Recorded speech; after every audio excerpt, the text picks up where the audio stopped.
नमस्कार सबैमा, म प्रकाश रिपाली हजुरहरूलाई मेरो यो युट्युब च्यानलमा स्वागत छ। आजको यो भिडियोमा मैले GoPro hero 12 new generation unboxing गर्दैछु। हेरेर साथ दिनुहोला। यदि हजुरहरू मेरो च्यानलमा नयाँ हुनुहुन्छ भने मेरो च्यानललाई सब्स्क्राइब गरिदिन नबिर्सनुहोला र नजिकै आएको बेल आइकनलाई पनि प्रेस गरिदिनुहोला। यदि हजुरहरूलाई मेरो भिडियो मन पर्छ भने अवश्य पनि हजुरहरूले लाइक कमेन्ट गर्नुहुनेछ भन्ने आशा लिएको छु। अन्य कुरा भिडियोबाट हजुरहरूले हेर्दै जानुहोला।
मैले चाहिँ अर्को एउटा साउन्ड पनि किनेको छु, स्टिक चाहिँ स्कोप नि गाना हो।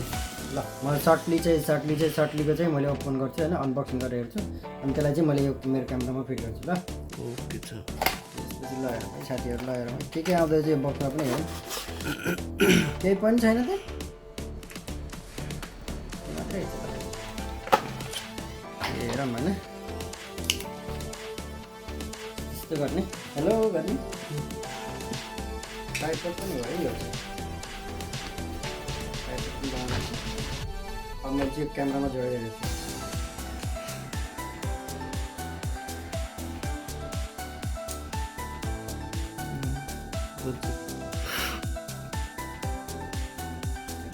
बस आफ्नै लागि किनेको बेलुकै किन्नु पर्दो रहेछ आफ्नो लागि।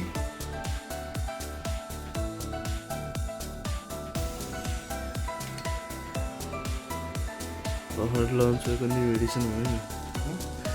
लन्च भएको न्यू एडिसन मैले उसमा हालिहाल्छु नि। कहिले लन्च भएको यो भर्खर धेरै भएको छैन, 4 महिना 2 महिना 3 महिना 3 महिना जति भयो क्या, 2-3 महिना भयो यो लन्च भएको चाहिँ एडिसन चाहिँ। यसमा चाहिँ धेरै फिचर्सहरू छ। यसको फिचर्सहरू हेर्ने भने चाहिँ यहाँ हेर्नुहुन्छ। अब मैले यसको फिचर्सहरूको बारेमा बताउँछु। यसको क्यामेरामा चाहिँ अलिकति इम्प्रुभ गरेको छ, 27 मेगापिक्सल चाहिँ दिएको छ। अनि त्यसपछि यसको चाहिँ 4.3K चाहिँ खिच्न सक्छ। अनि 10 मिटर डाउन यो चाहिँ विदाउट प्रोटेक्टेड कभर चाहिँ यो चाहिँ 10 मिटर डाउन चाहिँ जान्छ। यसले चाहिँ भोइस कन्ट्रोल चाहिँ तपाईँको चाहिँ भोइस क्लियरेन्स ल्याउँछ। 8x स्लो मोसन भिडियो खिच्न सक्छ भने चाहिँ यसले चाहिँ अलि नयाँ तपाईँको चाहिँ हाई प्रिभ्यू जस्तो चाहिँ यसलाई चाहिँ फ्लेक्सिबल चाहिँ हाई प्रिभ्यूलाई चाहिँ अलि वाइडिङ गरेको छ। अनि अर्को चाहिँ छ टाइम वार्प, यो यसमा पनि बढाएको छ यिनीहरूले चाहिँ। लाइभ स्ट्रिमिङ दिन मिल्छ यो क्यामेराबाट चाहिँ। अरू लगभग सिमिलर छ। यसमा चाहिँ अर्को तपाईँको भनेको चाहिँ तपाईँको मोड रेडी चाहिँ यो अलरेडी रेडी भएको छ। जस्तै क्याप तपाईँले चाहिँ मोड रेडी चाहिँ थप्नुभयो भने चाहिँ अलरेडी हुन्छ। अनि अर्को चाहिँ 10 BFC कलर भनेको यसको चाहिँ जसको कलरिङ चाहिँ यसले चाहिँ अहिले चाहिँ यो पनि चेन्ज गरेको छ। यस 12मा चाहिँ धेरै फिचर्स पाउनुहुन्छ। त्यही भएर मैले चाहिँ यो किनेको छु मेरो आफ्नो लागि, मेरो आफ्नो पर्सनल युजको लागि चाहिँ। मैले आज यसरी खर्च गर्दा चाहिँ म आफै खुसी भएको छु कि म आफ्नो चाहिँ खुसी मैले चाहिँ यो किनेर म खुसी गरेको छु। मैले अब नेक्स्ट ब्लगिङ चाहिँ मैले चाहिँ यसबाट चाहिँ अब सुरु गर्छु मेरो next blogging. Thank you for watching my video. Let's see how is going on. मैले चाहिँ तपाईँहरूलाई अपडेट गर्दै गर्छु। नेक्स्ट ब्लगिङ यसको चाहिँ तपाईँको चाहिँ यो मैले माल्टाबाट किनेको, यो माल्टामा किनेको मैले चाहिँ। माल्टामा चाहिँ यसको चाहिँ गोप्रोको चाहिँ तपाईँको आधिकारिक डिलर चाहिँ डिकेन्सबाट चाहिँ तपाईँहरू लिन सक्नुहुन्छ। यहाँ धेरै फेसिलिटी छ तपाईँको चाहिँ सर्भिसदेखि लिएर तपाईँलाई यिनीहरू चाहियो भने चाहिँ यसको एसेसरिजदेखि लिएर सबै चिजहरू यतिन्जेल मेरो भिडियो हेरिदिनु भएकोमा हजुरहरूलाई धेरै धेरै धन्यवाद। मेरो भिडियो कस्तो लाग्यो जस्ताको तस्तै कमेन्ट लेख्न नबिर्सिनुहोला भन्दै आजको भिडियो यही अन्त्य गर्दछु। नेक्स्ट भिडियोमा भेट्ने बाचासहित बिदा हुन्छु। हस्त धन्यवाद।